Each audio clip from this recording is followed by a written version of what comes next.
Hi viewers, ఎలా ఉన్నారు? బాగున్నారా? అందరు బాగుండాలని కోరుకుంటూ కేఆర్ఎల్ స్టోరీస్ నచ్చితే లైక్ చేయండి, కామెంట్ చేయండి, సబ్స్క్రైబ్ చేయండి.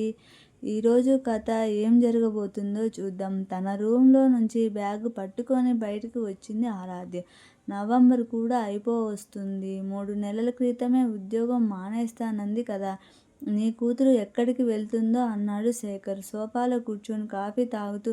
నేనే ఉద్యోగం మానేస్తానని చెప్పలేదు. నేను చేస్తున్న ఈ జాబ్ నచ్చకపోతే ఇంకొకటి చూసుకుంటానన్నాను. కానీ ఇప్పుడు చెబుతున్నాను, నాకు ఈ జాబే నచ్చింది. నేను ఇదే చేస్తాను. అంతేకాదు, నాకు ఇప్పుడే పెళ్ళి చేసుకునే ఉద్దేశం కూడా లేదు చెప్పింది ఆరాధ్య. ఒక్కటే పిల్ల అని చిన్నప్పటి నుంచి అడిగిందల్లా ఇచ్చాం కదా. అయినా ఇంకా ఏం చేయాలి? ఎందుకు మనమంటే ఇంత కోపం దీనికి? అడుగు, నా వైపే చూస్తావు ఏంటి? రూపా వైపు కోపంగా చూస్తున్నా అన్నాడు శేఖర్. ఆరాధ్య, ఒక్కసారి వచ్చి కూర్చో, ప్రశాంతంగా మాట్లాడుకుందామని ఆరాధ్య చెయ్యి పట్టుకొని సోఫాలో కూర్చోబెట్టింది రూప. ఎందుకు ఈ పెళ్ళి ఇష్టం లేదో అడుగు అన్నాడు శేఖర్. నాకు ఇష్టం లేదు అంది ఆరాధ్య. దానిష్టం ఏంటి? మనకి ఉంటాయి కదా ఇష్టాలు. నా పెళ్ళి నా ఇష్టం.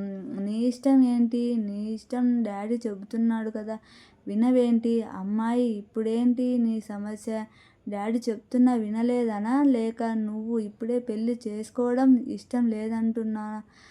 అసలు దాంతో మాటలేంటి? దాని ఫ్యూచర్ గురించి కదా మనం చెప్తుంది. ఎందుకు దానికి అర్థం కావడం లేదు?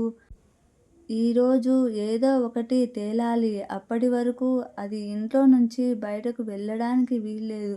అవునా, నేను వెళ్తున్నా. ఏం చేస్తాడో చేయమనండి. సోఫాలో నుంచి లేస్తూ పక్కనే ఉన్న బ్యాగుని విసురుగా భుజానికి వేసుకోబోయింది ఆరాధ్య. ఆ ముగ్గురు మధ్య అప్పటి వరకు జరిగిన వాగ్వివాదానికి ముగింపు గాను, జరగబోయే విధ్వంసానికి సూచనగాను పక్కనే టీపాయ్ మీదున్న 2 కాఫీ కప్పులు బ్యాగులు తగిలి కిందపడి పెద్ద శబ్దమేమీ లేకుండానే ముక్కలయ్యాయి. అప్పటి వరకు మాట్లాడుతున్న 3 గొంతులు ఆ ఒక్క క్షణం మూతపడ్డాయి. వారి ముగ్గురు నోర్లు మాత్రం పెద్దవిగా తెరుచుకున్నా ఒకరి నోట్లో నుంచి శబ్దం రాలేదు. అప్పటి వరకు పడదామా వద్దా అన్నట్టుగా టీపాయ్ అంచున ఉన్న 3వ కాఫీ కప్పు దొర్లుతూ కింద పడబోయింది. టీపాయ్ వైపే చూస్తున్న ఆరాధ్య వెంటనే ఆ కప్పు కింద పడకుండా పట్టుకుంది అంటూ కప్పు టీపాయ్ మీద పెట్టింది.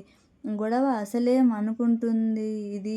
ఆవేశం ఏంటి? భార్య వైపు చూస్తూ అడిగాడు శేఖర్.